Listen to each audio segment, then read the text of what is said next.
પત્ર 151 નારેશ્વર માક્ષર વદ એકમ મંગળવાર તારીખ 20/12/1929 ભાઈ મોદી આનંદ છે. અવધૂત સાવ નિરીચ્છ છે. પ્રારબ્ધ શરીરને પોષે છે.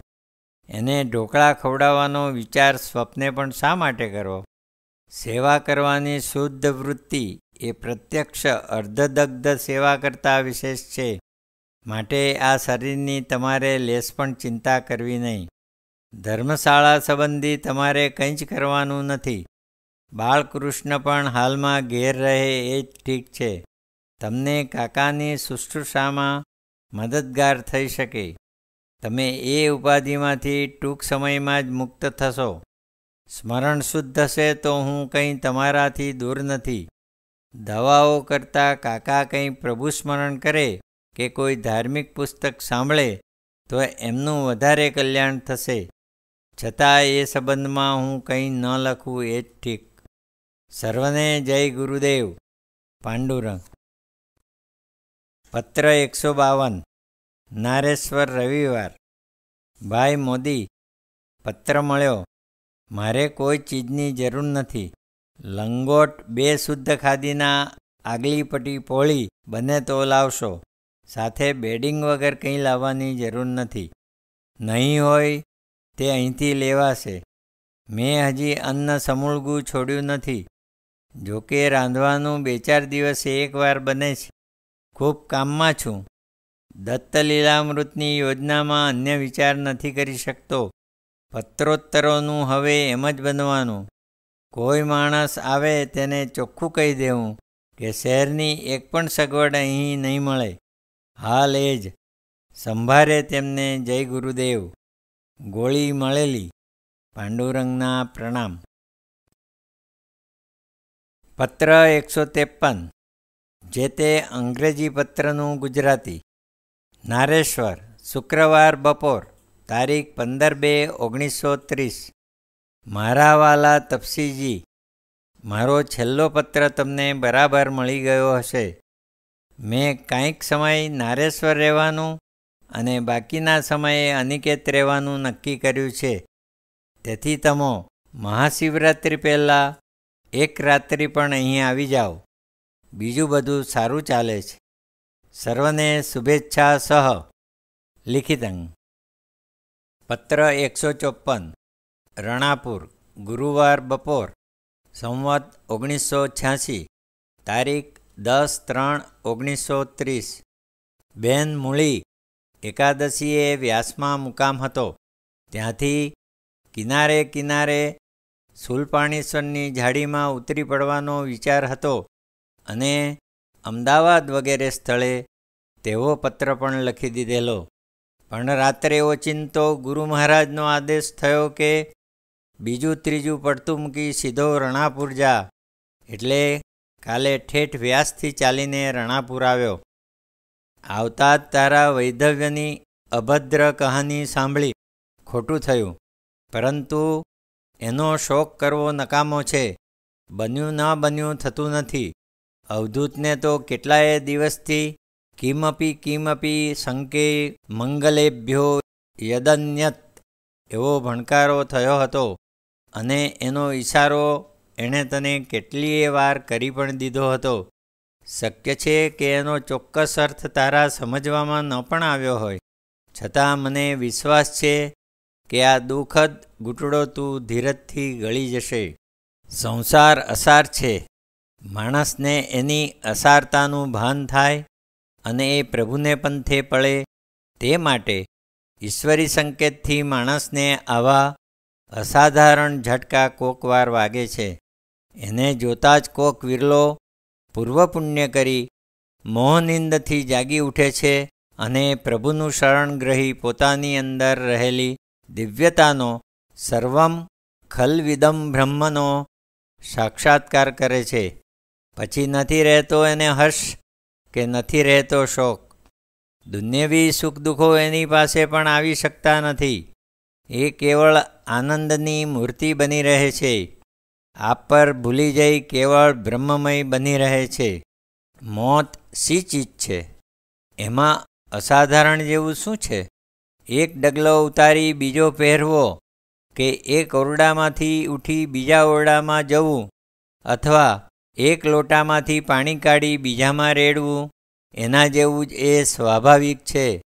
જેવી રીતે પવનની લહેરથી ભરદરિયે બે લાકડા સાથે મળે અને થોડીવાર સાથે રહી એ જ પવનની લહેરથી મોજાનો ધક્કો વાગતા વિખૂટા પડી જુદી જુદી દિશામાં ચાલ્યા જાય, વળી પાછા બીજા જોડે જોડાઈ પાછા છૂટા પડે, તેવી જ રીતે સંસારમાં પૂર્વકર્મના યોગથી પ્રાણીઓ સાથે મળે છે અને ક્ષણવાર સાથે રહી એ કર્મયોગ પૂરો થતાં પાછા વિખૂટા પડે.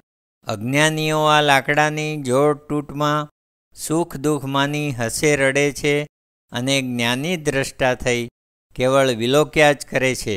એક અદ્વૈત હાસ્યમાં જ રમ્યા કરે છે. વધુ લખવા સમય નથી. ભવિષ્યનો વિચાર કરવો નકામો છે, પણ હાલ તુર્ત તો તારી ફરજ મા બાપની વૃત્તિ સંતોષી એ કહે તેમ વર્તવાની છે. પણ હાલ તુર્ત તો તારી ફરજ મા બાપની વૃત્તિ સંતોષી એ કહે તેમ વર્તવાની છે. અવધૂત તો કાલે દૂર ઉપડી જાય છે, પરંતુ પ્રેમીઓની પાસેથી એ તલમાત્ર પણ દૂર નથી, એવું દરેકનું અંતઃકરણ સાક્ષી પૂરશે. આવા પ્રસંગે શું લખવું એનું એને ભાન નથી. એ તો માત્ર એક જ વાત જાણે છે કે નેત્રે દત્તમ પશ્યતમ પ્રાણીમાત્રે ખે શ્રૂયંતામ દત્ત શબ્દઃ સમંતાત જીહ્વે ભદ્રે દત્તકીર્તિમ સ્તુવીઃ પાદૌ બંધુ દત્તપાદમ પ્રયાતમ. એ વગર બધું મિથ્યા છે. પ્રભુ લખાવશે તો વળી કોઈ વાર લખીશ. હાલ તો એટલેથી જ સંતોષ માનવો પડશે. લિખિતંગ મહારાજના જય ગુરુદેવ દત્ત. પત્ર 155 રણાપુર, ચૈત્રવદ અમાસ, સોમવાર, વિક્રમ સંવત 1986, તારીખ 28/4/1930. ભાઈ મોદી, ખૂબ આનંદ છે.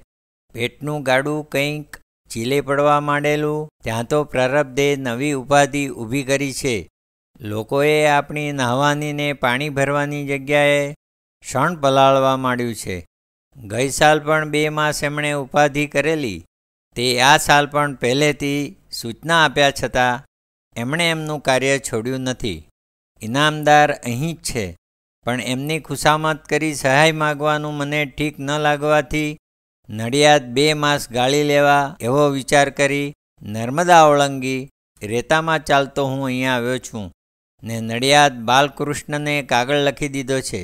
પણ આજે વિચાર થાય છે કે નર્મદા જળ પીવા મળે તો શરીરને ઠીક રહે, એટલે ફતેપુરની સામે ઇન્દોરની પાસે ઇન્દ્રેશ્વર મહાદેવની એકાંત અંતરિયાળ જગ્યામાં 2 માસ વિતાવી લેવા, એટલે આવતીકાલે સવારે ત્યાં જવાનો છું.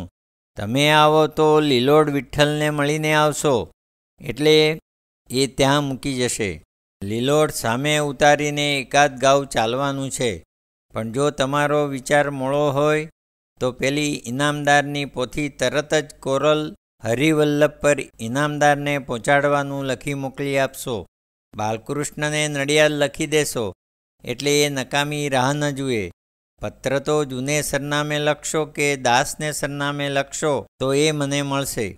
સ્થાન કિનારે નારેશ્વર ને રણાપુરની વચ્ચે છે. હાલ એ જ. સંભારે તે સર્વને શુભાશીષપૂર્વક જય ગુરુદેવ દત્ત. રંગવદૂત. પત્ર 156 મોર ટક્કા, આષાઢ સુદ ચોથ, વિક્રમ સંવત 1986, તારીખ 26/9/1930. ભાઈ મોદી, તમારો પત્ર મળ્યો છે. દામોદર બ્રધર્સ સાથે મારે કોઈ જાતનો સંબંધ નથી. રતનલાલને લીધે સેજ ઓળખાણ થયેલી. એ રતનલાલના મિત્ર છે, પણ મને કડવો અનુભવ થયો છે કે મહાત્માને લીધે જેનો સંબંધ થાય છે તે પ્રાયઃ ઠગ હોય છે. તમે મોકલેલી દત્તસ્મરણની નકલોના દામોદરે પૈસા ઉપજાવ્યા એવી વાત મારે કાને આવી છે. કોઈપણ માણસને 5થી વધુ નકલો ન મોકલવાનું મેં તમને કહેલું, અને પૈસા તો મારી પોતાની ચોક્કસ સહી ન હોય તો હું મરવા પડ્યો છું એવું લખીને કોઈ મારે પોતાને માટે મંગાવે તો પણ ન મોકલવા એવું મેં તમને પહેલાં લખેલું અને આજે ફરી પણ લખું છું. અનેક જણ મારી ઓળખાણ કાઢે, તેમાં પૂરા બદમાશ પણ હોય. દામોદર તેમાંનો જ એક છે. મારી નિકટના માણસ પણ પૈસાની વાત કરે તો તમારી પોતાની જવાબદારી પર યોગ્ય વ્યવહાર કરવો. હજારો માણસ સારા સંબંધમાં આવે, એ બધાના ગુણદોષ હું તમને ન લખી શકું. મારું સરનામું પણ ફાવે તેવા માણસને ન આપું. હું હવે આવા ઠગોથી કંટાળી ગયો છું અને કોઈની વિરુદ્ધ મારે લખવું એ પણ સ્પૃહણીય નથી. પૈસા સંબંધી મારું વલણ હજી પણ તમે ન જાણી શકો એ દુર્દશા છે. મહાત્માને દામોદરે મંગાવેલા પૈસા સંબંધી જરૂર વાત કરજો. તમારી ઓળખાણ હોય તો ભલે, બાકી મારી પીછાન પર કોઈને પાઈ પણ આપવી નહીં. રાજકોટ જવું નહીં. પરિક્રમા 12 શરૂ થશે. ભરૂચ ઝીણાભાઈને પણ લખી નાખશો કે મારી પીછાનથી દામોદર કે અન્ય પૈસાની માગણી કરે તો પાઈએ ધરવી નહીં. ચિમનનો પત્ર મળ્યો છે. પાંડુરંગ. પત્ર 157. મોરટક્કા, આષાઢ સુદ ચોથ, શુક્રવાર, તારીખ 26/9/1930. ગામ રણાપુર મધ્યે, સોની હરગોવન કાંજી વગેરે જોગ. જત તમારો પત્ર મળ્યો.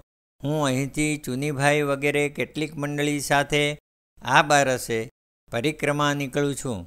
કારતક સુદ પૂનમ સુધીમાં વેળું ગામ આવી જઈશ. ખૂબ આનંદ છે. ગુરુ મહારાજનું ભજન કરવું. બધું સારું થશે. વધુ રૂબરૂમાં સંભારે તે સર્વને શુભાશીષ. લિખિતંગ મહારાજના. જય ગુરુદેવ દત્ત. પત્ર 158. ભરૂચ, માગસર સુદ ચોથ, સોમવાર, તારીખ 24/11/1930. ભાઈ મોદી, આનંદ છે. ડગલે ને પગલે દેવની અનુપમ દયાનો અને માણસની કૃતજ્ઞતાનો આસ્વાદ લેતો લેતો અત્રે આવી પહોંચ્યો છું. પહેલી પરિક્રમા જુદી દ્રષ્ટિએ થયેલી. આ વખતે બધાનું પ્રારબ્ધ એકઠું થયેલું, એટલે બધો અનુભવ લખાશે નહીં. ઝાડીમાં અવધૂતનો લોટો ભીલો લઈ ગયા છે. ભરૂચમાં કંઈક લઈ લઈશ એવો વિચાર હતો, પણ ઝીણાભાઈ અત્રે નથી, એટલે 2.5 થી 3 શેર પાણી રહે એવી સાધુઓ રાખે છે તેવી પિત્તળની હોલ્ડિંગ ડોલ, અને ન મળે તો સાદી 4-5 દિવસમાં સરખેજ પહોંચાડશો, જેથી દત્ત જયંતિ પર ત્યાંથી મંડળી આવવાની છે તે લેતા આવે. બાકી વિશેષ નથી. સંભારે તે સર્વને કુશળ કહેશો. પત્ર પૂર્ણિમા સુધી નારેશ્વર સરનામે.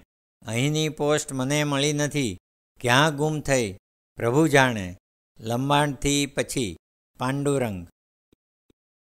પત્ર 159. ગરુડેશ્વર, બુધવાર, તારીખ 19/12/1930.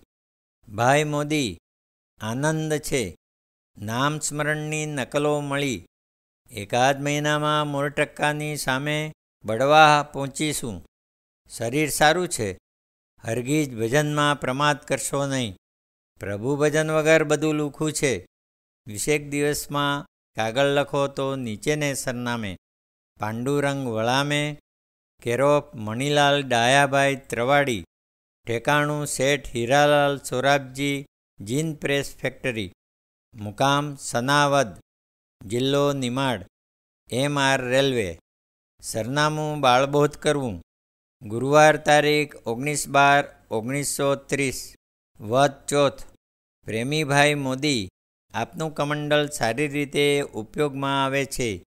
રણાપોરમાં એક ઉપરના ભાગમાં નાળચું લગાવ્યું છે, જેથી પૂજન વખતે ને સાંજે આરતી વખતે કામ લાગે છે. તે જાણી આપને ઘણો આનંદ થશે.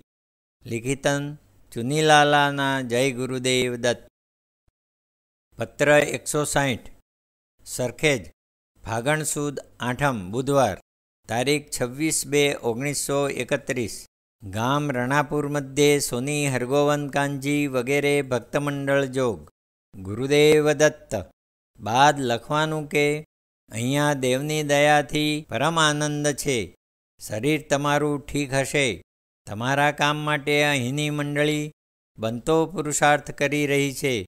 પહેલેથી જ કિંમતની આંકણી વગેરેમાં એવી ભૂલો થયેલી છે અને કેટલીક એ અંતઃકરણથી પાર ન ઉતરે એવું ઈચ્છતા હોવાથી કામ બેહદ ચૂથાયું છે. છતાં હવે થોડા દિવસમાં જ તમને સરકારી હુકમ મળી જશે. માટે તમારે હોહા ન કરતા નિશ્ચિંત બેસી રહેવું. અવધૂતને તો જેટલી વધારે મુશ્કેલી એટલો વધારે આનંદ. મુકામ ચૈત્ર સુદ બારસ સુધી અહીં જ રહેવા સંભવ છે. એકાદ દિવસમાં ભાઈ મોદી ભજનો છપાવવાનું કામ ઉપાડવાના છે. શરીરને આરામની જરૂર પણ છે, એટલે સ્થિતિ અહીં જ રહેશે. સંભારે તે સર્વને શુભાશીષ. લિખિતં મહારાજની